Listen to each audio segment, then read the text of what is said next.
Hello guys and welcome back to the F1 Tube YouTube channel, and in today's video I will be previewing the 2019 Chinese Grand Prix. And this weekend is a landmark achievement for Formula 1 as it reaches 1,000 Grand Prix. So there will be a different feel to this weekend's Chinese Grand Prix. Let's start off by having a look at the Shanghai International Circuit, which has played host to every Chinese Grand Prix since it was introduced to the F1 calendar in the year 2004. And I personally love the track. You get some great racing regularly. I mean, you start off the lap with turns 1, 2 and 3, which are three undulating corners, really testing the driver's commitment. Then you have turn 7 and turn 8, which are really demanding corners, as well as turn 12 and turn 13. So that requires high aero, but you also have a massively long straight between turns 13 and 14, so you get a real mixture of everything that a Formula 1 car exhibits. And like I said a few moments ago, it produces great racing, and that's what Formula 1 needs. To aid overtaking, there are two DRS zones, one on the start-finish straight and the other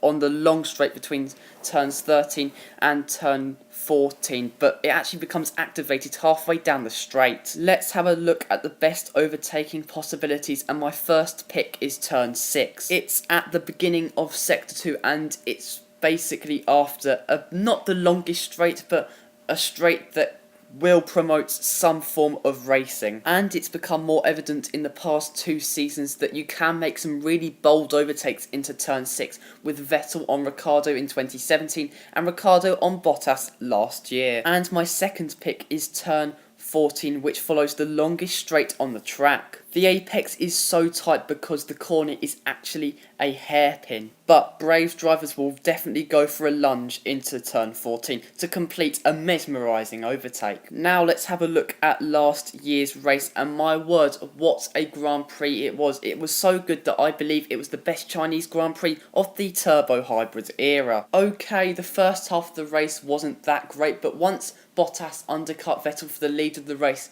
the Grand Prix really just came alive. Vettel was really close to Bottas, and Bottas was driving a superb Grand Prix to stay in the lead. But then Gasly and Hartley, the two Toro Rossos, came to blows at the hairpin, resulting in debris flying all over the apex of turn 14, which meant a safety car had to be deployed. Mercedes and Ferrari opted not to pit their drivers for track position, but Red Bull took the chance, pitting both of their drivers. And when the safety car came in, the Red Bulls were on a chud. One of them not for the greatest reason though. Max Verstappen was too impatient in overtaking Lewis Hamilton, went wide, and as a result of that, Daniel Ricciardo sneaked past him. And then the Dutchman crashed into Sebastian Vettel at the hairpin, really ruining the German's race. And even Max's biggest fans have to admit that Max was really just losing his head in the second half of that race. However, on the other side of the Red Bull garage, Daniel Ricciardo proved why he is the best overtaker in the F1 field, pulling off blistering overtakes on both the Silver Arrows, as well as making moves on both the Ferrari boys. This left Ricciardo to take his first win of 2018, and I've never seen the guy so emotional. He was almost in tears on the podium. But the story to how he got the win is utterly remarkable. He had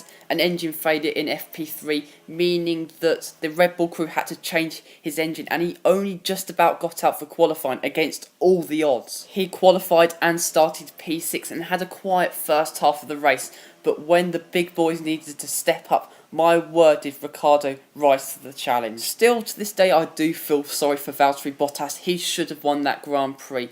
If it weren't for the safety car, I believe he probably might have just won that Grand Prix, but obviously it did not go that way. But let's have a look at the track master of the Shanghai International Circuit, and it has to be Lewis Hamilton. Let's all be honest here, he was woeful at the Chinese Grand Prix last year, probably his worst race of the year.